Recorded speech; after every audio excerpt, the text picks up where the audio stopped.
सबसे छोटी महारानी देवकी के 8 पुत्र हुए हैं राजा। 8 में सबसे बड़े का नाम है कीर्तिमान और 8वीं संतान के रूप में मेरे गोविंद ने जन्म लिया। कन्हैया ने अवतार लिया, मथुरा में जन्म लिया, गोकुल में पन्ना झूले, वृंदावन में जाकर के लीलाएं की, मथुरा में आकर के कंस आदि का उद्धार किया। जरासंध के भय से द्वारका चले गए और द्वारका में मेरे प्रभु ने विवाह किए। कौरव पांडवों का युद्ध कराया, उद्धव जी का उपदेश करके करने के बाद में भगवान अपने साकेत धाम को चले गए। एक श्लोक में सुखदेव जी ने कृष्ण कथा कह दी, सारी कृष्ण कथा एक श्लोक में कह दी। परीक्षित ने कहा राजन गुरुजी आपने ये अच्छा नहीं किया। जिन प्रभु की मेरे बाबाओं के रखवाले, मेरे पिता के रखवाले, स्वयं मेरे रखवाले, उनकी कथा इतनी संक्षेप में आपने कह दी, मुझे आनंद नहीं आया। भगवान जरा स्पष्ट रूप से विस्तार से मुझे कृष्ण कथा सुनाइए, विस्तार से मैं कृष्ण कथा सुनना चाहता हूँ। सुखदेव जी कहते हैं राजन श्रोता तो मैंने बहुत देखे पर तेरे जैसा श्रोता नहीं देखा। आज 4 दिन से कथा सुन रहा है, ना तुमने पानी पिया ना भोजन किया, कुछ थकान हो गई होगी, कुछ जलपान आदि कर लो। परीक्षित कहते हैं गुरुजी गोविंद की कथा रूपी अमृत को जो पान कर रहा हूं, इसको पीकर के मुझे भूख नहीं लगती ना प्यास लगती है। आप तो मुझे कृष्ण कथा विस्तार से सुनाइए, मैं संक्षेप में कृष्ण कथा नहीं सुन सकता, संक्षेप में ही सुन सकता।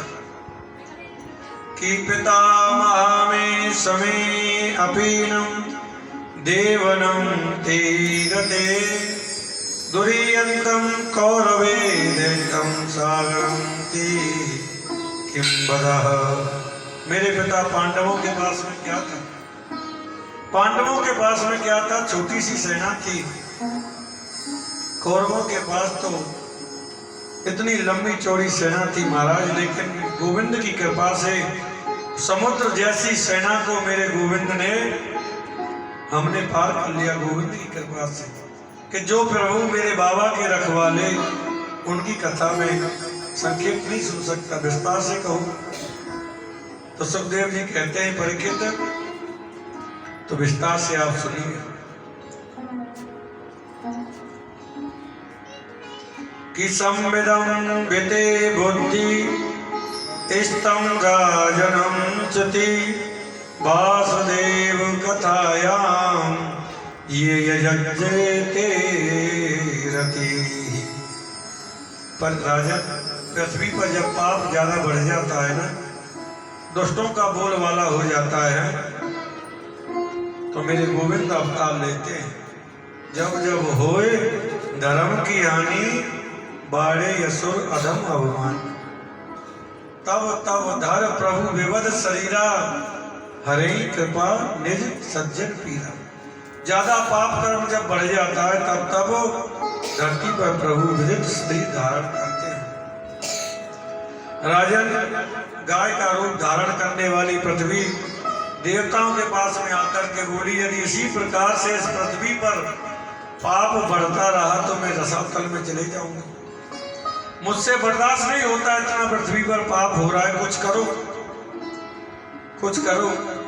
ब्रह्मा जी ने नेत्र बंद करके कहा पृथ्वी आप 2 मिनट रुकिए, मैं जरा गोविंद से बात कर लेता हूँ, फिर आपको बताता हूँ। ब्रह्मा जी ने नेत्र बंद करके गोविंद का ध्यान लगाया और आंख खोल करके कहा कि वासुदेवं गृहे साक्षात भगवान पुरोपरा जिनीयते ततीयत्यं संवृतम सुरिसत्रः। ब्रह्मा जी ने कहा मथुरा में वासुदेव नाम के राजा होंगे और वासुदेव जी की पत्नी देवकी के गर्भ से स्वयं नारायण गोविंद रूप अवतरित होकर के आएंगे। गोकुल में नंद जी की भार्या यशोदा है। यशोदा जी के यहाँ रात परम प्रभु दिव्य चिन्मयी माया माया जो है पुत्री के रूप में अवतरित होगी कि हे पृथ्वी, आप सबके संकट की निवृत्ति होगी, मुझे ऐसा लगता है। लेकिन हमारा भी कर्तव्य बनता है कि देवता बोले क्या कि हम लोग भी भगवान के घर अवतार लेकर के चलें। मथुरा में के बड़े यशस्वी राजा जिनका नाम है उग्रसेन,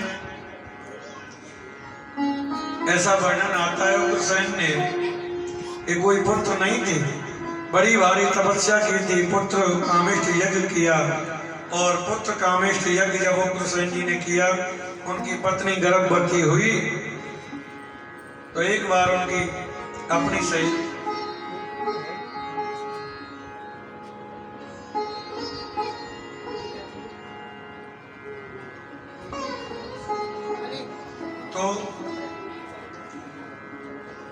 तो उनकी अपनी सहेली के साथ में वन विहार करने के लिए गई थी। तो वहां पर दुर्मिल नाम के राक्षस ने उनको देखा, जिससे उस गर्भस्थ शिशु पर राक्षस की छाया पड़ गई, जिससे कंस उत्पन्न हुआ। ब्राह्मणों ने देखा कि महाराज उग्रसेन से कहा, महाराज ये बालक तुम्हारे कुल को नष्ट करने वाला होगा, बड़ा ही दुराचारी होगा। इधर महाराज कंस बड़ा हो रहा धीरे धीरे। जब ये कहा तो उग्रसेन महाराज ने लता पताओं में बच्चे को यमुना में प्रवाहित कर दिया, यमुना जी में प्रवाहित कर दिया। और आगे एक राजा यमुना जी में स्नान कर रहे थे, उन्होंने बच्चे को देखा तो उन्होंने गोद में उठा लिया, उसे घर पर लाए, बड़ा हुआ। जब उसे पता चली कि मैं तो उग्रसेन का बेटा हूं, तो महाराज मथुरा पर चढ़ाई कर दी। अगासुर, बगासुर, ब्रह्मासुर, अरिष्टासुर, केसी, धेनुकासुर, बड़े बड़े राक्षस इकट्ठे कर लिए। सब राक्षसों को इकट्ठा करके चढ़ाई कर दी, यज्ञ विध्वंस कर दिए महाराज। और उग्रसेन जी से कहा, उग्रसेन जी को पकड़ करके जेल में बंद कर दी। चलो तुम भी कारागार में चलो। कारागार में डाल दिया, मथुरा में ढिढोरा पीट दिया। कोई यज्ञ नहीं होगा, कोई पूजा नहीं होगी, कोई पाठ नहीं होगा। यज्ञ होगा तो मंत्र होगा तो कंसाय स्वाहा होगा, यज्ञ होगा तो कंस महायज्ञ होगा। सब पूजा पाठ बंद करा दी महाराज।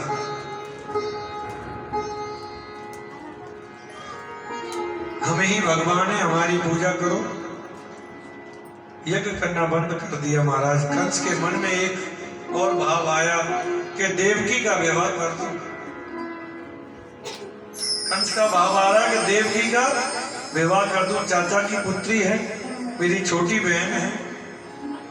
वसुदेव जी के साथ में देवकी का विवाह संपन्न हो रहा है। बड़ी धूमधाम से देवकी का विवाह हुआ महाराज। कंस ने बहुत दहेज दिया, लेकिन वसुदेव देवकी को जैसे ही विदा करके जा रहा था,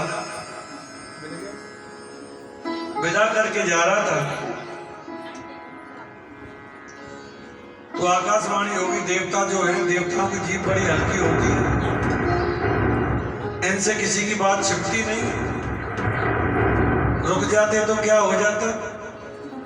विवाह करके बहन को छोड़ने ही जा रहा है कि रास्ते में ही आकाशवाणी कर दी, अरे कंस, जिस बहन को ले जा रहा है ना तो इसी का अष्टमो गर्भ तेरा काल होगा। उसने कहा अष्टम गर्भ, ये नहीं कहा आठवां बेटा काल होगा या बेटी काल होगी, अष्टम गर्भ इसका काल होगा। महाराज कंस की तो बुद्धि बिगड़ गई। देवकी के केसों को पकड़ लिया, मेरे काल को जन्म देने वाली को जिंदा ही नहीं रहने दूंगा, तो काल उत्पन्न कहां से होगा। वसुदेव जी ने बहुत आग्रह किया, बहुत मनाया, अरे महाराज इसका अष्टम गर्भ तुम्हारा काल होगा, लेकिन जो इसने क्या बिगाड़ा है, तुम्हारा क्या बिगाड़ा है, और तुम अपनी बहन को मार रहे हो इस वक्त, तो ये लक्ष्मी रूप है। लोग ये कहेंगे अरे बड़ा पराक्रमी बनता था, अपनी बहन को मार दिया। आप इसे मत मारिए। वसुदेव ने तुरंत तलवार पकड़ ली। बहुत सुंदर बात कही कि सलाज्ञान्यम गुणो सुरे भावा भोजे संस्करम यति साकतम भर्जन्नी स्त्री तमी सागरा। अरे राजन, स्त्री तो वैसे ही अविद्या होती है, उसके ऊपर बल का प्रहार करना अच्छी बात नहीं है, और तुम्हारी बहन है ये तो। वसुदेव ने कहा कि मृत्युर्जन्मन्ता वीर देहेन सहे जायते अघ्यं सद्यातनीवा मृत्यु पर्वणि ध्रुवः। एक बात आपसे कहूं, दुनिया की हर चीज झूठी है राजन। यदि संसार में सत्य कोई चीज है तो वो मौत ही है, बाकी सब झूठा दिखाई दे रहा है। मृत्यु ही अटल सत्य है। परमात्मा की सृष्टि का अपरिवर्तनीय सत्य केवल मौत है। वसुदेव जी महाराज के कहने पर मैं, ये मौत है क्या? हमारी खास बहन है मौत। जब हमारा जन्म होता है तो मृत्यु भी उसी दिन हमारी जन्म ले देती है।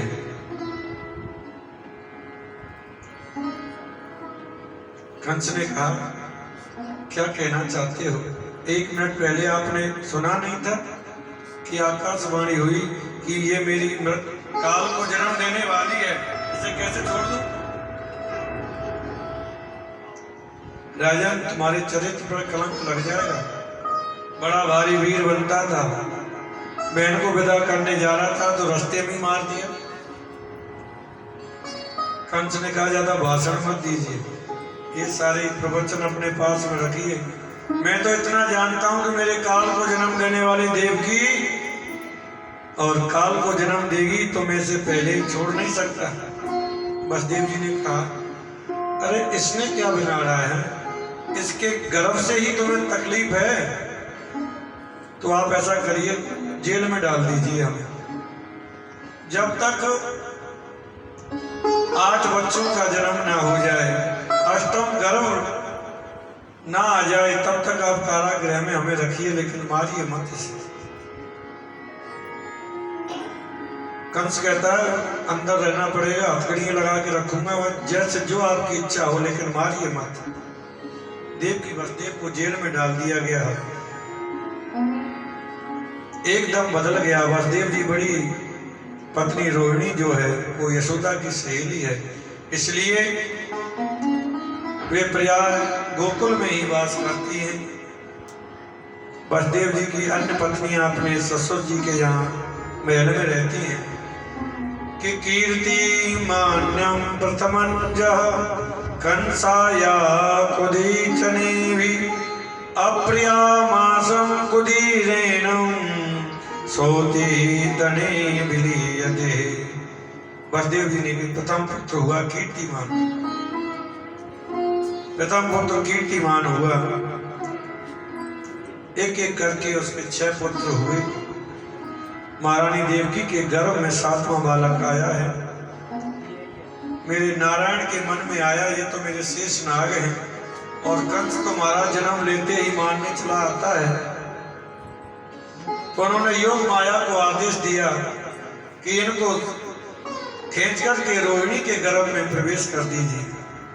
तो योग माया ने महाराज देवकी के गर्भ से रोहिणी के गर्भ में प्रवेश कर दिया, जिन्हें हम बलराम जी कहते हैं, बलभद्र प्रभु कहते हैं।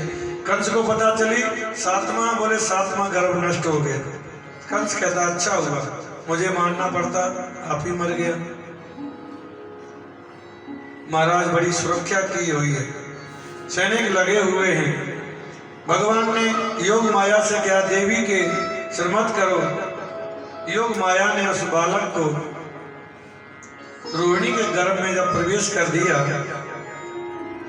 तो सैनिक आदि लोग सब लगे हुए हैं, सुरक्षा बढ़ा दी गई है। 7-7 जोड़ियों के अंदर वसुदेव देव की बंद है। 8वां बालक आने वाला है। माता देवकी के गर्भ में 8वां बालक आ रहा है। यही मेरा मंगल गोपाल है। देवताओं को जब यह पता चले कि भगवान अवतरित होने वाले हैं तो सब देवता गोविंद के जन्म से पहले ही आकर के महाराज मंगल में स्तुति करने लगे। क्या कहना चाहते हैं? देवता कहना चाहते हैं, अरे प्रभु कहीं मामा समझ के छोड़ मत देना। सत्य सत्य कर करके बार बार स्तुति कर रहे हैं। आपने कहा था कि मैं पृथ्वी का भार दूर करूंगा। भगवान जब गर्भ में आते हैं तो गर्भ की भी स्तुति होती है। वैसे गर्भ की सब निंदा करते हैं। गर्भ वासन समन दुखम ना भूतो ना भविष्यति। जितना गर्भ में दुख होता है वह उतना दुख जीव को ना भूत ना भविष्य में कभी कष्ट नहीं होता।